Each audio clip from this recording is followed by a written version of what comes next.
hoje, né, o pastor Francisco está celebrando a ceia ali na igreja de Ipuã, então não poderia estar aqui, e nós convidamos o irmão Rogério Squarize, que ele é de Orlândia, né, ele é o futuro presbítero da igreja de Orlândia, né, então ele está aqui a convite nosso. Aqueles que não conhecem, então apresenta ele e já cedo o lugar aqui no púlpito para ele fazer a sua pregação.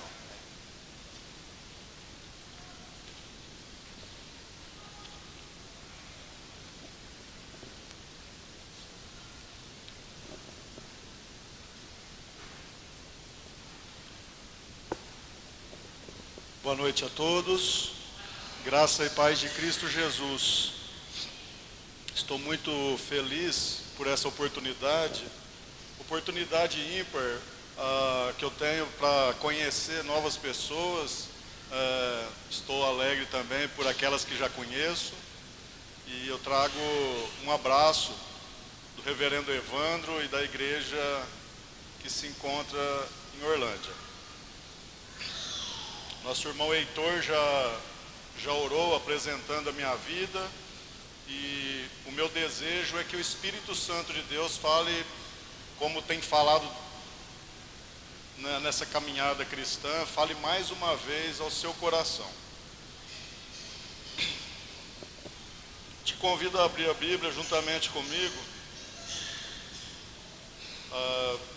Evangelho segundo escreveu São Lucas, capítulo 15.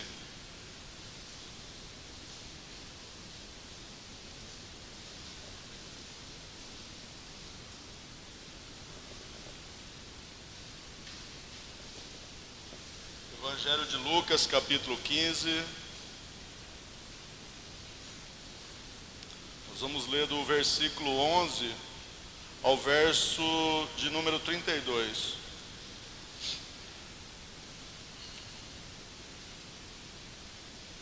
Uma passagem muito conhecida pela igreja e de suma importância para as nossas vidas.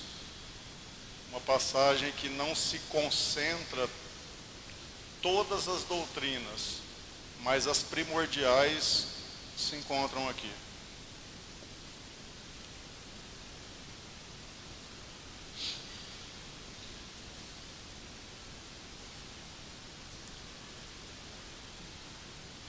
O título, a parábola do filho pródigo. Gostaria de ler para os irmãos. Continuou: certo homem tinha 2 filhos. O mais moço deles disse ao pai: Pai, dá-me a parte dos bens que me cabe. E ele lhe repartiu os haveres. Passado não muitos dias, o filho mais moço, ajuntando tudo que era seu, partiu para uma terra distante, e lá dissipou todos os seus bens, vivendo dissolutamente. Depois de ter consumido tudo, sobreveio àquele país uma grande fome, e ele começou a passar necessidade. Então, ele foi e se agregou a um dos cidadãos daquela terra, e este o mandou para os seus campos a guardar porcos. Ali desejava ele fartar-se das alfarrobas que os porcos comiam, mas ninguém lhe dava nada. Então, caindo em si, disse: Quantos trabalhadores de meu pai têm pão com fartura, e eu aqui morro de fome? Levantar-me-ei e irei ter com meu pai. E lhe direi: Pai, pequei contra o céu e diante de ti. Já não sou digno de ser chamado teu filho. Trata-me como um dos teus trabalhadores. E levantando-se, foi para o seu pai. Vinha ele ainda longe quando seu pai o avistou, e compadecido dele, correndo, o abraçou e beijou. E o filho disse: Pai, pequei contra o céu e diante de ti. Já não sou digno de ser chamado teu filho. O pai, porém, disse aos seus servos: Trazei depressa a melhor roupa, vestiu-o Ponde-lhe um anel no dedo e sandálias nos pés. Trazei também e matai o novilho cevado. Comamos e regozijemo-nos, porque este meu filho estava morto e reviveu, estava perdido e foi achado. E começaram a regozijar-se. Ora, o filho mais velho estivera no campo, e quando voltava, ao aproximar-se da casa, ouviu a música e as danças. Chamou um dos criados e perguntou-lhe que era aquilo.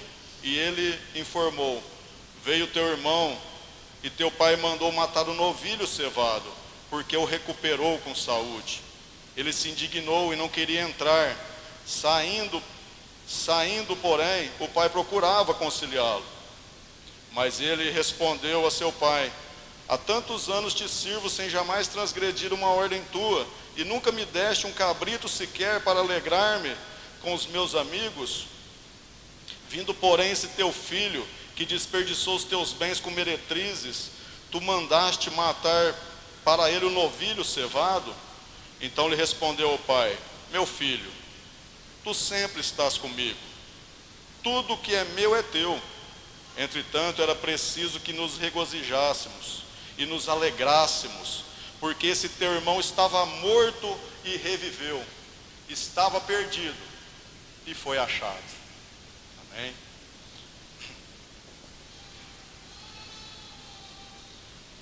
Jesus propõe essa parábola, e nós podemos entender bem no começo desse capítulo, nos 2 primeiros versículos, quando a Bíblia diz que, aproximando-se de Jesus, todos os publicanos e pecadores para o ouvir, e murmuravam os fariseus e os escribas, dizendo: este recebe pecadores e come com eles. A primeira parábola que Jesus profere, a primeira parábola que ele propõe, é a parábola da ovelha perdida. O versículo 3 diz assim: então lhe propôs esta parábola. Aí Jesus vai falar da parábola da ovelha perdida. Ele fala também de uma segunda parábola, a parábola da dracma perdida. Nós vamos nos ater nessa terceira parábola, a parábola do filho pródigo, né? Nós chamamos essa história de parábola do filho pródigo. Ou seja, pródigo significa esbanjador. E nós vamos ver a vida desse jovem, porque muitas vezes em nossas vidas nós fazemos o papel dos dois irmãos, do filho mais moço e do filho mais velho. Um amoral e o outro moralista. Nós vamos, no decorrer desse texto, desenvolvendo essa mensagem, a gente vai ver em alguns pontos como que foi a vida desse moço, por que ele saiu, por que ele se arrependeu e como ele voltou. Essa parábola também poderia se chamar a parábola do pai amoroso, porque a sua maior ênfase não é sobre a pecaminosidade do filho, e sim da benevolência do pai. O pai amoroso, o pai que recebe, o pai que aguarda, o pai que está prestes a perdoar, o pai, aquele que transborda amor, que é a fonte de amor, o manancial de amor. Apesar que esse pai terreno não seja Jesus, mas ele nos dá uma ideia do amor de Deus para conosco, pecadores.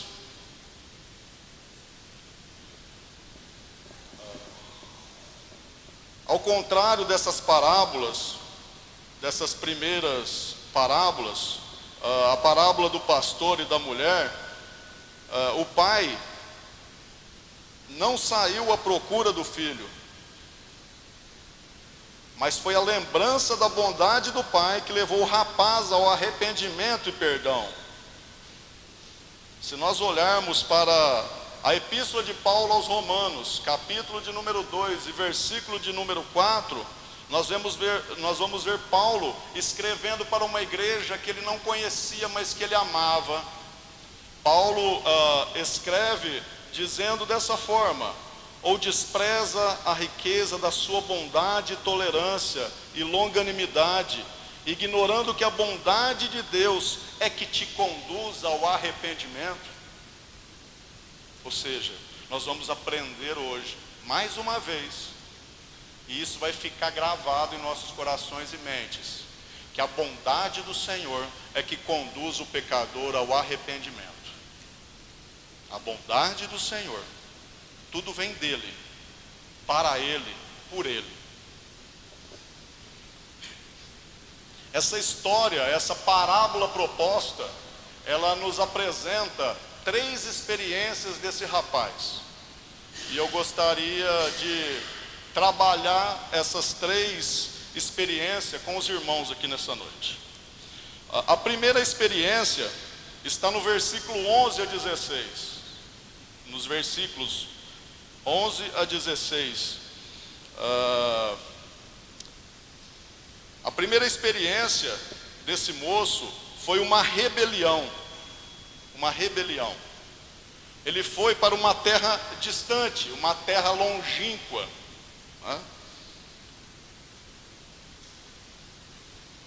Diz que ele pediu a sua parte na herança. E quando ele pede essa parte na herança, ele está entendendo, pode-se traduzir que ele está dizendo que o pai está morto, porque só recebe a herança depois de morto, não é isso? Ele está dizendo: olha, pai, o senhor está morto. Ou seja, ele está obcecado, ele quer conhecer o outro lado da moeda, ele quer conhecer o mundo hedonista, ele quer conhecer aquilo que lhe dá prazer, que lhe proporciona satisfação. É isso que ele está dizendo com essas palavras. De acordo com a lei judaica, a parte da herança do filho mais velho correspondia ao dobro da parte dos outros. Isso está escrito no livro de Deuteronômio, capítulo 21 e versículo 17.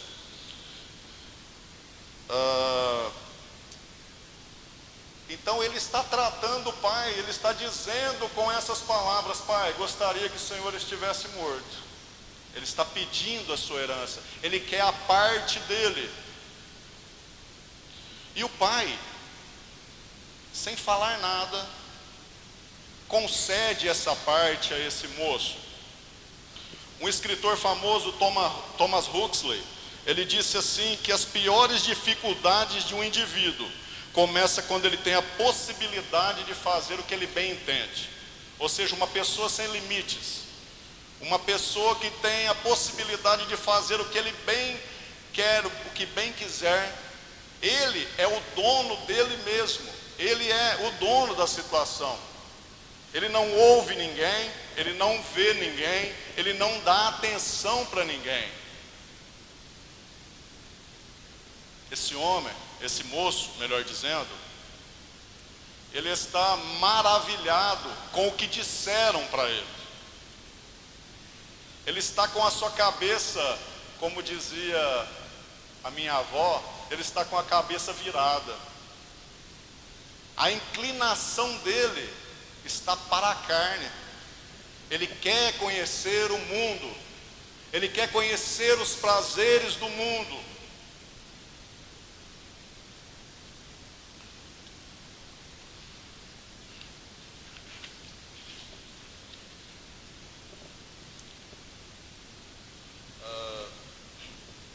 A Bíblia diz que o pai repartiu os haveres dele, mas no versículo 13 registra que passados não muitos dias, o filho mais moço, ajuntando o que era seu, ele dissipou todos os seus bens. Ele dissipou todos os seus bens vivendo dissolutamente, ou seja, bebida, prostituição, tudo aquilo que ele não devia fazer, ele fez. agradando a carne, desagradando a Deus, sendo amigo do mundo e inimigo de Deus, porque o pecado é o que faz separação entre o homem e Deus. Nesse gesto de rebelião, ele estava esquecendo tudo que ele aprendeu na casa do pai. Agora ele caminhava por sua própria vontade, pelo seu desejo pecaminoso, porque o coração do homem, ele é enganoso, a Bíblia diz isso. Os desejos do homem são inclinados para a carne e nunca para Deus. O homem nessa situação, no caso desse moço, ele estava chegando ao fundo do poço, ao fundo do poço.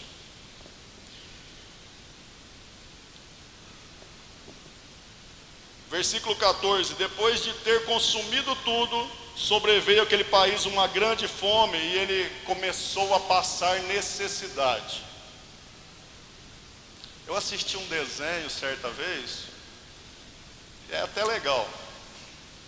Esse moço chega numa cidade, cheio de dinheiro, ele conhece um rapaz, e o rapaz apresenta sua irmã a ele, ele se interessa, e está quase firmando um relacionamento, quando o dinheiro acaba.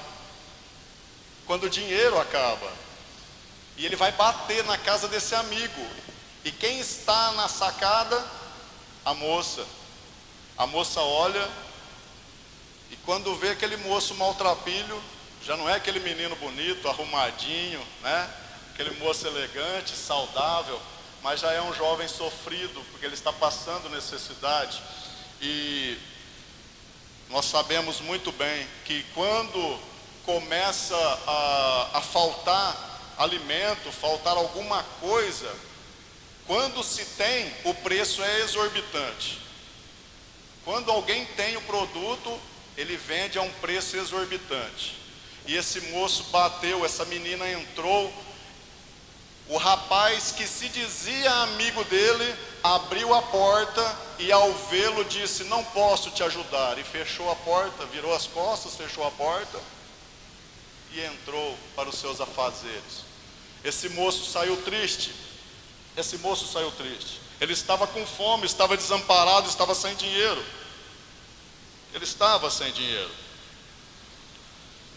versículo 15, então ele se foi e se agregou a um dos cidadãos daquela terra, e este mandou para os seus campos guardar porcos. Que situação para um judeu, guardar porcos. A gente entende aqui que ali não era uma terra que tinha judeu, mas porque o porco era considerado animal impuro. Quem gostava muito de porcos eram os gregos, mas egípcios e judeus abominavam. E o serviço desse moço agora era guardar porcos. Não sei se ele já tinha trabalhado alguma vez lá na vila, lá na fazenda que eles moravam, mas agora ele precisava trabalhar. Imagina, tem o primeiro serviço, né, o aprendiz, não é isso? Esse menino, o primeiro serviço dele foi guardar porcos. Um moço, em sua rebelião, estava guardando porcos. E a Bíblia continua dizendo assim: ali, naquele lugar, ele desejava fartar-se das alfarrobas que os porcos comiam, mas ninguém lhe dava nada. Como que ele comia? Ninguém sabe. Alguns escritores dizem que ele roubava para comer. E isso não é de se duvidar, porque nesse estado de rebelião, nesse estado de pecaminosidade, nesse fundo do poço, o homem afastado de Deus, a ideia é essa: fazer tudo que não presta, se acabar com bebida, desfrutando de prazeres, agora passando fome. Parece que dá até para entender que o homem, longe de Deus, ele vive uma vida imunda. Ele vive uma vida desejando alfarrobas.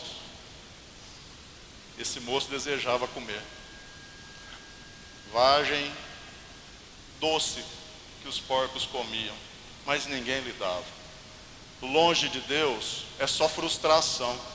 Longe de Deus é só desamparo, é desânimo, é tristeza. Longe da casa paterna, o homem vive uma vida de desgosto. Esse moço vivia numa vida desgostosa, uma vida que não lhe agradava. E nós chamamos a atenção para isso. Como está sendo a nossa caminhada cristã?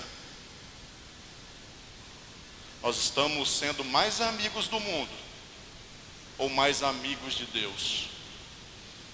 Nós estamos dentro da igreja, mas estamos desejando que o culto acabe rápido, para a gente se deliciar com as coisas que o mundo oferece. Não é pecado você jogar a bola, você ir nadar, ir parar numa lanchonete, mas esse moço aqui, a vida que ele levava era uma vida pesada, como o reverendo dizia, né? Pesada, reverendo Paulo. Meu irmão, a gente para e reflete na vida desse moço. Esse moço, a gente não aprende nada de bom com ele. Nada de bom. Porque muitas vezes a gente quer aprender só com os heróis da Bíblia, né? E essas pessoas a gente deixa para lá. Nós aprendemos também, porque toda a Escritura ela é inspirada. Jesus propôs essa parábola, Jesus propôs essa história para nos ensinar a mim, ensinar a você, ensinar a sua igreja, o corpo, o organismo vivo, o que é servir a Ele, o que é arrepender-se. Mas um dos versículos que eu gosto mais dessa parábola é este, versículo 17. Então, caindo em si, disse: quantos trabalhadores de meu pai têm pão com fartura e eu aqui morro de fome? Prestou bem atenção? Então, caindo em si. Quando diz caindo em si, esse moço recobra os sentidos. Ele sai de uma matrix e vem para a realidade. Caindo em si nos apresenta uma vida insana. O pecado faz isso. Ele cega o homem e deixa o homem insano nos seus caminhos. O pecado faz isso. O pecado desmorona meu castelo. O pecado, ele corrói como uma ferrugem. O pecado, ele destrói os seus planos, os seus projetos, a sua vida, a sua caminhada cristã. Esse moço caiu em si, voltou à realidade. Mas quem faz cair em si é o Espírito Santo de Deus. João capítulo 16, versículos 8, 9, 10, ele é bem explícito e diz assim, gostaria de ler para os irmãos.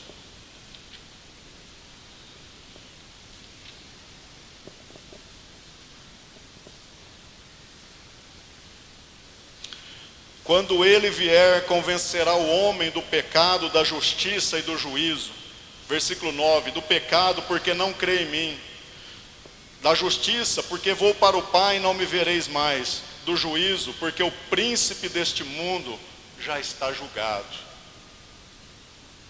Quando ele vier, e ele já veio, convencerá o homem do pecado, da justiça, do juízo.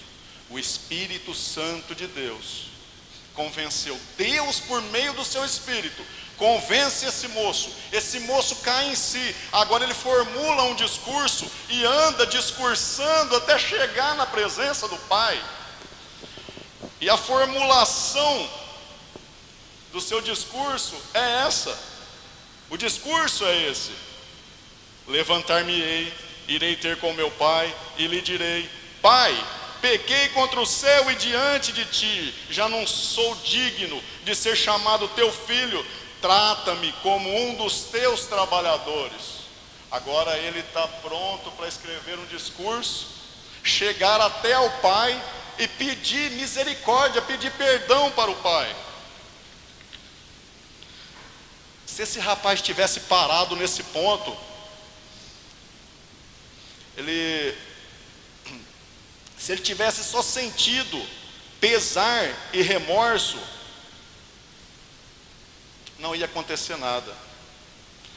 Mas o verdadeiro arrependimento, ele implica não apenas em mente e emoções, mas também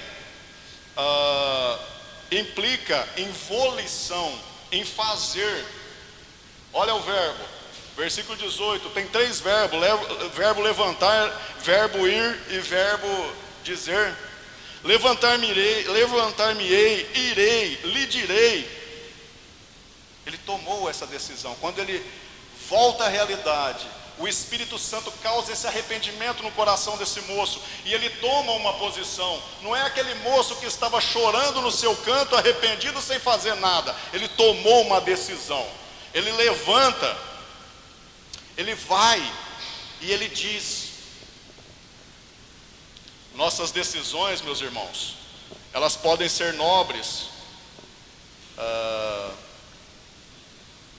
mas a menos que coloquemos em prática, jamais trarão para nós algum benefício permanente.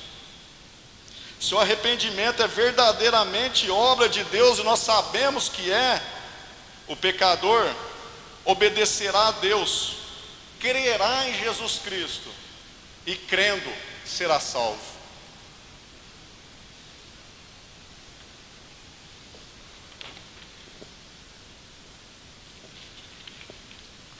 A segunda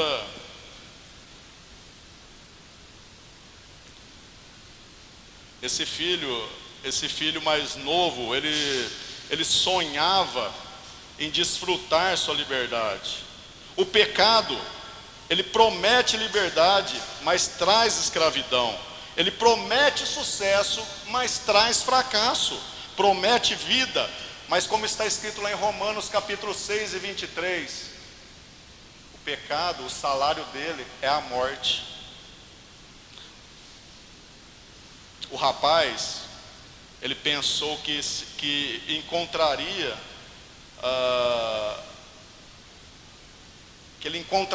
a verdade, mas na realidade ele perdeu. A terra distante não é necessariamente um lugar distante para onde vamos viajar. Ela é real, ela existe em primeiro lugar em nosso coração. Muitos de nós aqui, passando por algum momento difícil, a gente pensa em ir para um lugar distante. A primeira coisa que vem na nossa mente: eu vou sair da presença de Deus. Acontece isso no coração do homem.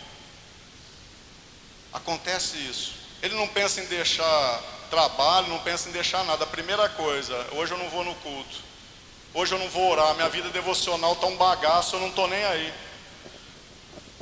A primeira coisa que vem na mente e no coração do ser humano é abandonar Cristo. A terra distante está dentro do nosso coração. Se nós não tomarmos cuidado, nós vamos a passo largo para essa terra, nos tornando inimigo de Deus, pecando, afrontando, dizendo para Ele: olha, eu viro as minhas costas e balanço meus ombros, eu não estou nem aí. Não estou nem aí. A igreja do Senhor, ela tem que estar vigilante. A igreja do Senhor, ela tem que estar firme, como essa igreja está firme, como a igreja de Orlândia está firme, como outras igrejas na face da terra estão firmes. Firme na palavra, firme na oração, firme na comunhão, firme no servir a Deus, firme nas suas decisões, se arrepender constantemente e pedir misericórdia para Deus, para que Deus continue nos conduzindo pelo seu Espírito Santo.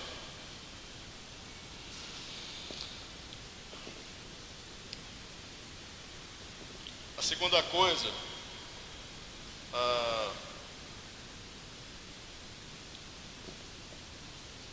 sobre o versículo 17 a 19, é o arrependimento. Eu dei uma passada aqui sobre arrependimento, mas isso tem que acontecer na nossa vida. A gente cansa de ouvir: estou arrependido, mas no fundinho é um remorso. Não deixa. Sente tristeza, mas não deixa. O arrependimento é diferente. Quando a pessoa cai em si, ela deixa e se conserta. A terceira lição que aprendemos é o regozijo. Versículos 20 a 24, ele foi para o Pai. Depois que se arrepende, depois que ele estabelece um discurso, agora ele se levanta, foi para o Pai. E quando ele ainda vinha de longe, quando seu pai o avistou, compadecido dele, correndo, o abraçou e beijou. No Oriente, era vergonhoso para um senhor de idade levantar as suas vestes até o joelho e correr, mas esse homem não quis saber, ele quebrou o protocolo e saiu correndo em direção desse moço que se arrepende. Ali ele abraça, ele beija, e ele diz assim para os seus servos: trazei um vestido, trazei roupas novas para ele, trazei um anel para colocar no dedo, um anel de honra, e trazei sandália, roupas. Aquele homem teve as suas roupas trocadas, roupas limpas. Isso fala de santidade. Anel fala de autoridade.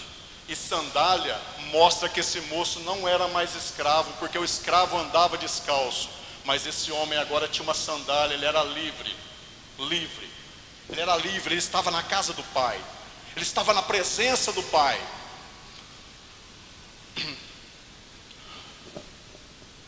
Aí, o famoso discurso é estabelecido e dito.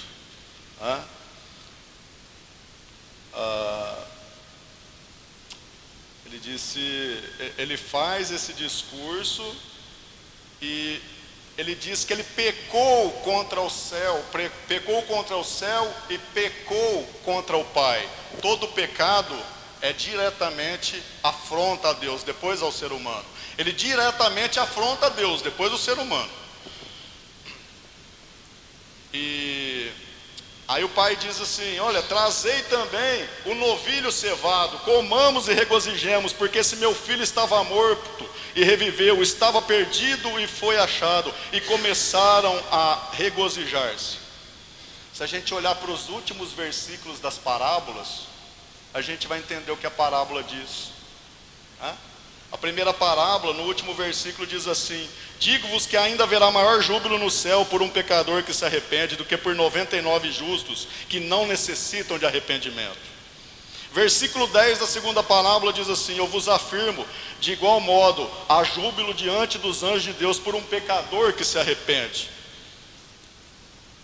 Último versículo. Entretanto, o versículo 32, entretanto era preciso que nos regozijássemos e nos alegrássemos, porque o teu irmão estava morto e reviveu, estava perdido e foi achado. Nós temos que prestar atenção, e eu não vou entrar nesse mérito do filho mais velho, porque a parábola não termina no filho mais novo, ela termina no filho mais velho. Mas nós temos que tomar o total cuidado para não sermos moralistas e nem amoralistas. Moralista como esse moço: olha, eu estou aqui há tanto tempo, o senhor não me deu nem um cabritinho aí para divertir com meus amigos. Aí o pai disse: olha, você está aqui comigo sempre, tudo que é meu é teu. Mas deixa isso para lá, deixa essa rinha para lá, deixa essa birra para lá. Vamos nos alegrar porque o teu irmão estava morto e reviveu, estava perdido, ele foi achado. Vamos nos alegrar nisso. Vamos nos alegrar nisso. Meu irmão, isso é uma lição que vem de encontro ao nosso coração. E a nossa reflexão é essa: eu estou sendo como quem? filho mais moço ou o filho mais velho? Qual é o meu papel no reino de Deus? Por que eu sou chamado de cristão? Qual é o meu papel de discípulo?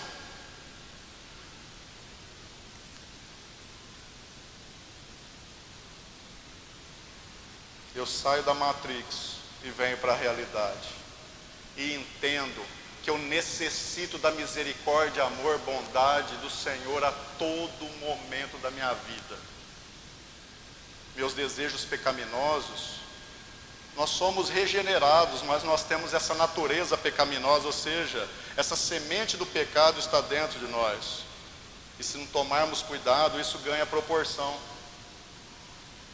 Peçamos misericórdia ao Senhor. Peçamos graças ao Senhor para que Ele nos ajude, para que Ele nos fortaleça, para que Ele nos conduza segundo a sua boa mão, segundo a sua vontade, nos caminhos retos. A Bíblia diz assim: tudo que formos fazer, que seja para a glória de Deus. Pensemos juntos nisso e que o Senhor fale ao teu coração. Amém? A mighty fortress is our guide, a bulwark never fails.